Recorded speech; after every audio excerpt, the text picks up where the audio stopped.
ಲೋಕಾಯುಕ್ತರ ವತಿಯಿಂದ ಸಾರ್ವಜನಿಕರ ಅಹವಾಲು ಸ್ವೀಕಾರ ಮತ್ತು ಕುಂದುಕೊರತೆ ಕಾರ್ಯಕ್ರಮವನ್ನು ಟಿ ನರಸೀಪುರ ತಾಲೂಕು ಪಂಚಾಯಿತಿ ಸಭಾಂಗಣದಲ್ಲಿ ನಡೆಸಲಾಯಿತು.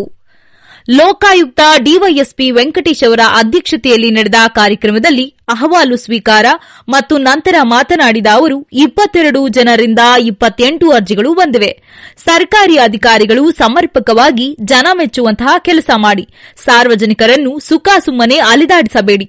ಅಧಿಕಾರಿಗಳು ಸಾರ್ವಜನಿಕರ ಸರ್ಕಾರಿ ಕೆಲಸದಲ್ಲಿ ವಿಳಂಬ ನೀತಿ ಅನುಸರಿಸಿದರೆ ಅಂತಹ ಅಧಿಕಾರಿಗಳ ವಿರುದ್ಧ ಕ್ರಮಕ್ಕೆ ಬರೆಯಲಾಗುವುದು ಎಂದರು.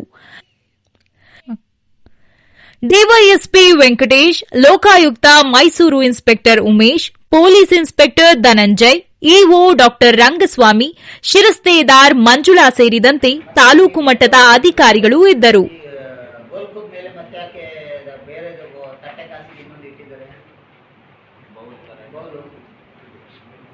ಕಂಪ್ಲೇಂಟ್ ಕೊಟ್ಟಿದ್ದೀವಿ ಸರ್. ಅದನ್ನ ನಮಗೂ ಇವರೇ ಕೊಟ್ಟಿದ್ದಾರೆ ರಿಪೋರ್ಟ್. ಇದೇ ದಿವಸ ಕಳ್ತನ ಆಗಿತ್ತು ಸರ್ ಅಲ್ಲಿ 15ನೇ ತಾರೀಕು. ಅದೇ ದಿವಸ ಕಂಪ್ಲೇಂಟು ಅದೇ ಬನ್ನೂರು ಪೊಲೀಸ್ ಸ್ಟೇಷನ್ ಈಗ ಮೊನ್ನೆ ಆಗಿದೆ ಸರ್. 15 ದಿವಸ ಡಿಲೇ ಮಾಡಿ ತಗೊಂಡಿದ್ದಾರೆ. ನಾವು ಸುಮಾರು ಪತ್ರ ವ್ಯವಹಾರ ಮಾಡಿದ್ವಿ. ಅಲ್ಲ, ನೀವು ಡೈರೆಕ್ಟ್ ಆಗಿ ಹೋಗಿ ಸ್ಟೇಷನ್ಗೆ ಕಂಪ್ಲೇಂಟ್ ಕೊಟ್ಟಿದ್ದೀರಾ? ಅಲ್ಲ, ನಮ್ಮ ಟಿಟಿ ಮುಖಾಂತರ ಕೊಡಿಸಿದೀವಿ. ಮತ್ತೆ ಅದು ಫಸ್ಟ್ ಅರ್ಚಕರ ಕಡೆಯಿಂದ ಕಳಿಸಿದ್ವಿ. ಅರ್ಚಕರು ಬೇಡ, ಮುಜರಾಯಿ ಇಲಾಖೆ ಆಗಿರೋದ್ರಿಂದ ತಹಶೀಲ್ದಾರ್ ಕಡೆಯಿಂದ ಕೊಡಿಸಿ ಅಂತ ಇದು ಮಾಡಿದ್ರು.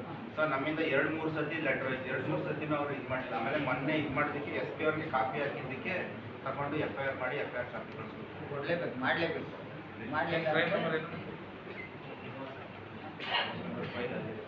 ತಿಳ್ಕೊಬೇಕಲ್ಲಪ್ಪ ನೀನು. 100 ಕೇಸ್ ಆಗಿದೆಯಾ? ಇರೋದು 1 ಕೇಸಪ್ಪ. 1 ಕೇಸು ತಿಳ್ಕೊಳ್ಳಲ್ಲ ಅಂದ್ರೆ ನೀನು ಎಷ್ಟು ನೆಗ್ಲೆಕ್ಟೆಡ್ ಇದೆಯಾ ಅಂತ.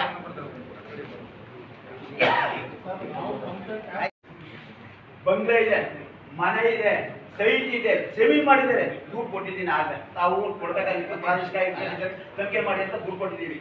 ಮೂಲ ಆಸ್ತಿ 20 ಗುಂಟೆ ಇಲ್ಲ. ಇವತ್ತು 4 ಕೋಟಿ 5 ಕೊಟ್ಟಿಲ್ಲ ಅವರ ಅರ್ಚಕರುಗಳು. ಈಗ ಇದು ನಮ್ಮ ಲೋಕಾಯುಕ್ತ ವ್ಯಾಪ್ತಿ. ಸರ್ಕಾರಿ ನೌಕರರು ಅಥವಾ ಸರ್ಕಾರದಿಂದ ಸಂಬಳ ತಗೊಳ್ಳೋದು ಯಾರೇ ಇದ್ರು ಭ್ರಷ್ಟಾಚಾರಕ್ಕೆ ಸಂಬಂಧ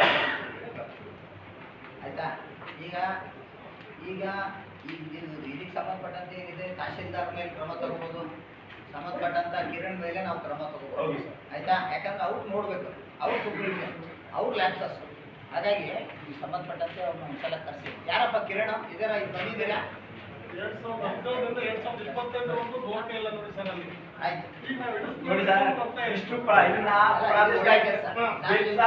ಬೆಂಗಳೂರಿಗೆ ನಾನು ಮಾಡಿದೆ. ತನಿಖಾ ವರದಿ ಕೊಟ್ಟರು ಮಾಡಿ ಅಂತ. ಪ್ರಾದೇಶಿಕ ಆಯುಕ್ತರು ವರದಿ ಕೊಟ್ಟರು, ಒಂದು ಸರಿ ಇಲ್ಲ ಅಂತ ರಿಜೆಕ್ಟ್ ಮಾಡಿದ್ದಾರೆ ಅವರು. ಯಾರು? ಆ ಪ್ರಾದೇಶಿಕ ಆಯುಕ್ತರು ಪುನಃ ತನಿಖೆ ಮಾಡಿ ಅಂತ ಕೊಟ್ಟಿದ್ದಾರೆ.